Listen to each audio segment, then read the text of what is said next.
हरीश की एक पत्नी थी जो बहुत बोलती थी और वो उसके ज्यादा बोलने से बहुत परेशान था।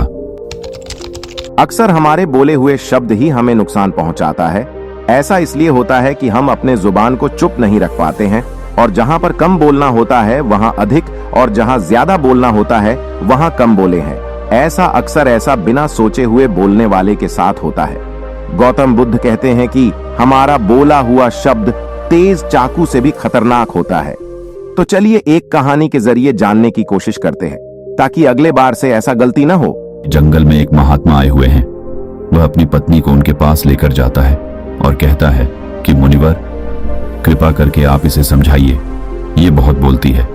मेरे मना करने के बाद भी इसका दिन भर इसका मुंह चलता ही रहता है।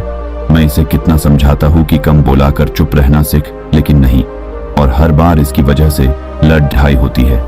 महात्मा मुस्कुराए और बोले, मैं तुम्हें इस बात को एक कहानी की मदद से समझाता हूं। मेरा गुरु का एक शिष्य था जो बहुत बोलता था। वह हर समय इधर उधर की बातें करता था और कभी शांत नहीं रहता था। जब वह दान लेने के लिए जाता तो हर घर से एक नई कहानी लेके आता और आश्रम के दूसरे शिष्यों को सुनाता, और एक शिष्य की दूसरे से बुराई करता, चुगली करता और दूसरों के सामने अच्छा बनने का प्रयास करता और खुद के मुंह से ही खुद की तारीफ करता रहता और हमेशा खुद को गुरु के सामने सबसे बुद्धिमान और उत्तम साबित करने का प्रयास करता। वह खुद को सभी शिष्यों से अलग और श्रेष्ठ मानता था। उसका कहना था कि मैं एक अमीर घर का बालक अगर मैं चाहता तो एक आरामदायक और सुविधाओं से भरा जीवन जी सकता, लेकिन मैं वह सब छोड़कर यहाँ आ गया क्योंकि मुझे खोज करना, खुद को जानना है, जीवन को जानना है। एक दिन गुरु ने आश्रम के सभी शिष्यों को बुलाकर कहा, आप सभी को अगले 1 महीने के लिए कोई न कोई संकल्प लेना होगा। इससे आपकी संकल्प शक्ति मजबूत होगी और आप में आत्मशक्ति का संचार होगा। आप सभी अपने सामर्थ्य के अनुसार कोई भी संकल्प ले सकते हैं और यदि 1 महीने से पूर्व आप में से जिसका भी संकल्प टूट जाएगा तो वह अपनी पुरानी दिनचर्या में वापस आ सकता है। सभी शिष्यों ने अपनी शक्ति के अनुसार संकल्प लिए और गुरु को अपने अपने संकल्प के बारे में बताकर वहां से चले गए। लेकिन वह शिष्य जो खुद को सबसे अलग दिखाना चाहता था, वह सीधे गुरु की कुटिया में पहुंच गया और बोला, मैं कोई छोटा मोटा संकल्प नहीं लेना चाहता, बल्कि खुद की ही जैसे एक और महान संकल्प लेना चाहता हूँ। कृपया आप ही बताएं मुझे क्या संकल्प लेना चाहिए।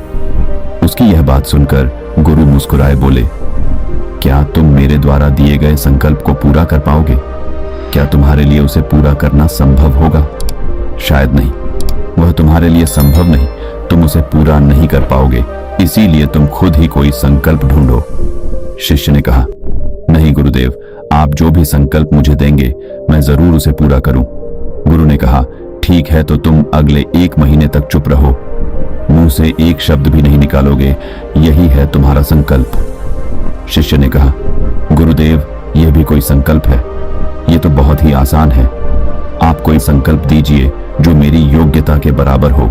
गुरु ने कहा, पहले तो तुम इस संकल्प को तो पूरा करके दिखाओ। शिष्य ने गुरु की बात मान ली और वह उसी समय चुप हो गया और पलटकर कुटिया से बाहर चला गया। उसे चुप रहना बहुत आसान लग रहा था। उसने एक दिन तो जैसे तैसे चुप रहकर काट लिया, लेकिन दूसरे दिन से उसके मन में ना बोलने का बोझ बढ़ने लगा और तीसरे दिन उसे भारीपन महसूस होने लगा और चौथे दिन उसके अंदर एक अजीब सी बेचैनी होने लगी, क्योंकि आसपास आश्रम के सभी शिष्य एक दूसरे से बातें कर रहे थे। वह भी अपना पक्ष उनके सामने रखना चाहता था, उनकी बोलती बंद कर देना चाहता था, लेकिन उसका संकल्प उसके आ रहा था, इसीलिए वह पूरे दिन सिर्फ और आंखें बनाता। इसी तरीके से कुछ दिन और बीते और वह शिष्य बीमार पड़ गया। उसका सिर फटा जा रहा, उसका खाने पीने तक का मन नहीं था, वह सिर्फ बोलना चाहता था। वह गुरु के पास गया और उनके सामने बैठकर लिखकर उन्हें बताया, गुरुदेव, मैं बोलना चाहता हूँ, बिना बोले मुझे सांस नहीं आ रही है, मेरा दम घुटता जा रहा है, मैं अंदर ही अंदर पागल हुआ जा रहा हूँ, मैं क्या करूँ? संकल्प तो ड दूं क्या? ये पढ़कर गुरु मुस्कुराए और बोले, मैं संकल्प ढाने के लिए नहीं होते, लेकिन जो अपने संकल्प को पूरा कर लेता है वह अपनी आंतरिक शक्ति को बढ़ाता है, और जो अपनी आंतरिक शक्ति को बढ़ा लेता है वो समाज और जागृति की राह पर आगे बढ़ जाता है। संकल्प का लेना भी तुम्हारे हाथ में था और इसे तोड़ना भी तुम्हारे हाथ में है। तुम्हारे बहुत से भाई अपने संकल्प को तोड़कर अपनी पुरानी दिनचर्या पर वापस आ चुके हैं। अगर तुमसे नहीं हो पा रहा तो तुम भी संकल्प तोड़कर अपनी पुरानी दिनचर्या पर वापस जा सकते हो। लेकिन याद रहे, अगर आज तुम इस छोटे से संकल्प को नहीं संभाल पा रहे तो तुम अपनी बाकी की पूरी जिंदगी को कैसे संभाल सकोगे? बाकी फैसला पूरी तरह से तुम्हारे हाथों में है। गुरु की यह बात उस शिष्य के दिल में चोट कर गए। वो बिना कुछ बोले वहां से वापस चला गया और खुद को अपनी कुटिया में बंद कर वह केवल अपने जरूरी कामों के लिए ही कुटिया से बाहर निकलता, बाकी सारे समय कुटिया के अंदर ही बैठा रहा। 15 दिन बीत चुके थे और आश्रम के लगभग सभी शिष्यों का संकल्प अब तक टूट चुका था, लेकिन उसका संकल्प अभी भी जारी था। संकल्प लेने के बाद से अब तक उसने एक शब्द भी नहीं बोला। सारा आश्रम हैरान था कि इतना बोलने वाला इंसान चुप कैसे हो। 15 दिन बीतने के बाद वह दोबारा अपने गुरु के पास गया और लिखकर बताया है, गुरुदेव, मैं बाहर से तो चुप हूं, लेकिन मेरे भीतर बहुत सी आवाजें हैं, बहुत सी चीख पुकार और शिकायतें हैं। मैं अंदर ही अंदर बात करता रहता हूं। मेरा मन तरह तरह के प्रश्न पूछता है। मैं बाहर से जितना मोर, भीतर से उतने ही शोर शराबे से भरा। क्या इस तरह से मेरा संकल्प अभी भी है? गुरु ने कहा, हाँ, तुम्हारा संकल्प अभी भी जारी है, लेकिन जब तक लोगों की ये आवाजें तुम्हारे कानों में पड़ती रही, तुम्हारा मन बोलता रहेगा, क्योंकि इसे तो आदत है। तुम भले ही बाहर से चुप रहो, लेकिन तुम अंदर ही अंदर बोलते रहोगे। तुम्हें इन बातों से, इन आवाजों से दूर जाना चाहिए।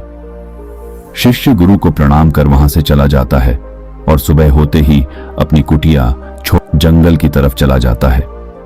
कई दिन बीत जाते, संकल्प का समय भी पूरा हो जाता है, लेकिन शिष्य लौटकर नहीं आया। आश्रम में सभी को डर था कि कहीं जंगली जानवर ने उसे खाना लिया हो। इस बीच उसे ढूंढने की बहुत कोशिश की गई, लेकिन वह कहीं नहीं मिला।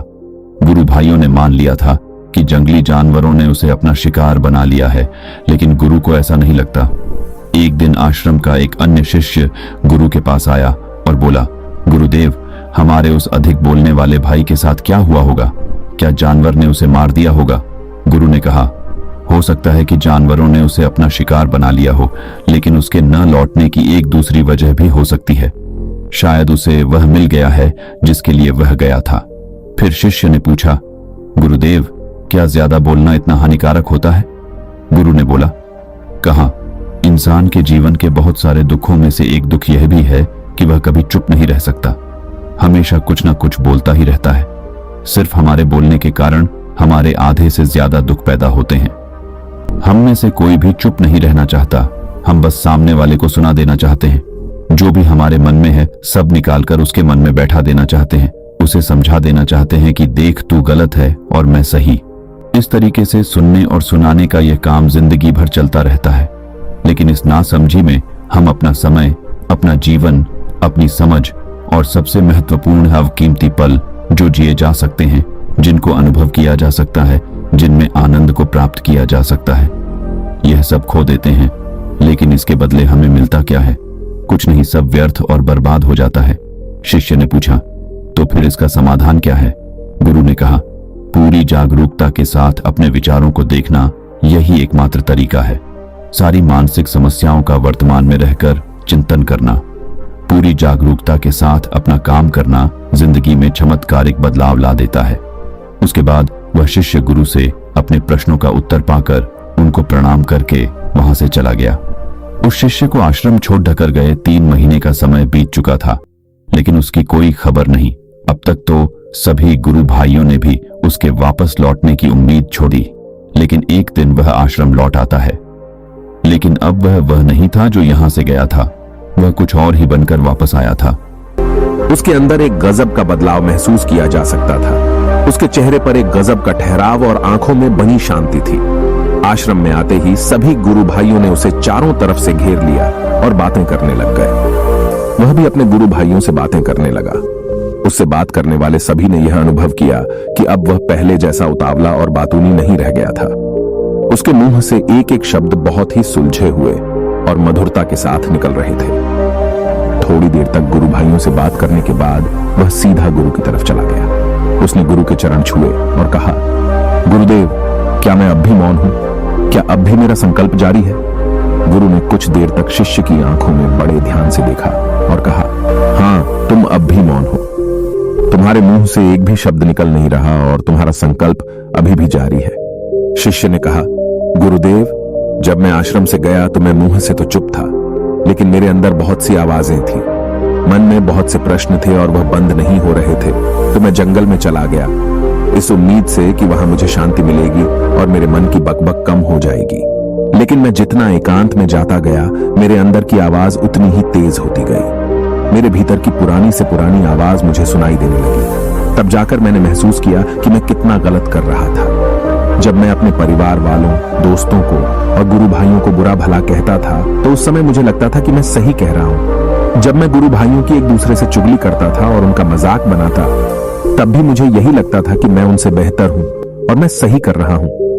लेकिन उस दिन मैंने पहली बार महसूस किया कि मैं कितना गलत बोलता था। काफी दिनों तक ये आवाजें, ये शिकायतें मेरे अंदर चलती रही, लेकिन धीरे धीरे करके एक दिन ये सारी आवाजें मेरे अंदर से समाप्त हो गई।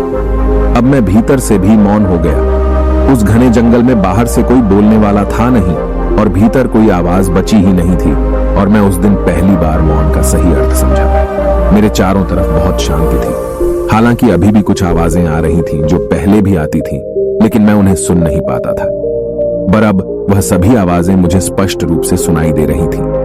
हवा के चलने की आवाज, चिड़ियों के चहकने की आवाज और पानी के बहने की आवाज। ये सभी आवाजें मैंने पहली बार पूरे होशपूर्वक सुनी। अपने चारों तरफ इतनी शांति मैंने पहले कभी महसूस नहीं की थी। तो इस शांति को भंग करने के लिए मैंने पहली बार अपने मुंह से कोई शब्द निकाला।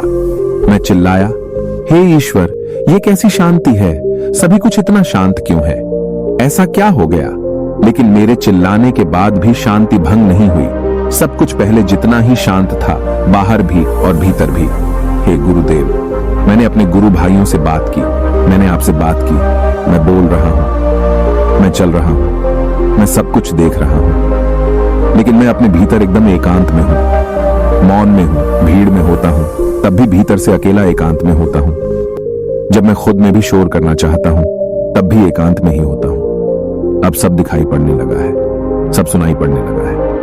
गुरु ने कहा, जब तक हम बाहर की तरफ बोलते रहेंगे, भीतर अशांति ही रहेगी। लेकिन जिस दिन हम भीतर की तरफ मुड़ जाएंगे, तब हमारे मुंह से कुछ भी निकलेगा, हम शांत ही रहेंगे। दुनिया में जितनी भी बुराइयां हैं, ज्यादातर हमारे बोलने से ही उत्पन्न होती है, क्योंकि हम चुप रहना नहीं चाहते। हम जितनी जरूरत है उससे कहीं ज्यादा बोलते हैं। हम सामने वाले को सुनना नहीं चाहते, बल्कि उसकी बोलती बंद कर देना चाहते हैं। उसे समझा देना चाहते हैं कि मैं कौन हूं, मैं क्या कर सकता हूं, और यही हमारी जिंदगी का मकसद बनकर रह जाता है। हमारी सारी ऊर्जा व्यर्थ के बोलने में बर्बाद होती रहती है। ऐसे ही समाज में लोगों का जीवन दुखों से भर जाता है, जो हमेशा एक दूसरे को सुनाने में लगे रहते हैं। कभी एक दूसरे को सुनना नहीं चाहते, समझना नहीं चाहते, और चुप रहना तो उन्होंने कभी सीखा ही नहीं, क्योंकि चुप रहना उन्हें छोटा महसूस करवाता है। दुनिया की सभी लड़ाइयों का कारण हमारा बोलना ही है। इसलिए हमें सिर्फ उतना ही बोलना चाहिए जितना जरूरी हो, क्योंकि व्यर्थ का बोलना ऊर्जा को नष्ट करना है, और यह बोलना ही हमें कभी अपने भीतर की ओर लौटने नहीं देता, क्योंकि यह हमें बाहर की ओर खींच कर रखता है, और बाहर है ही क्या इस संसार के अलावा। लेकिन अगर अपने भीतर के संसार की ओर मोड़ना है, तो इस मुंह को बंद ही रखना चाहिए। इसीलिए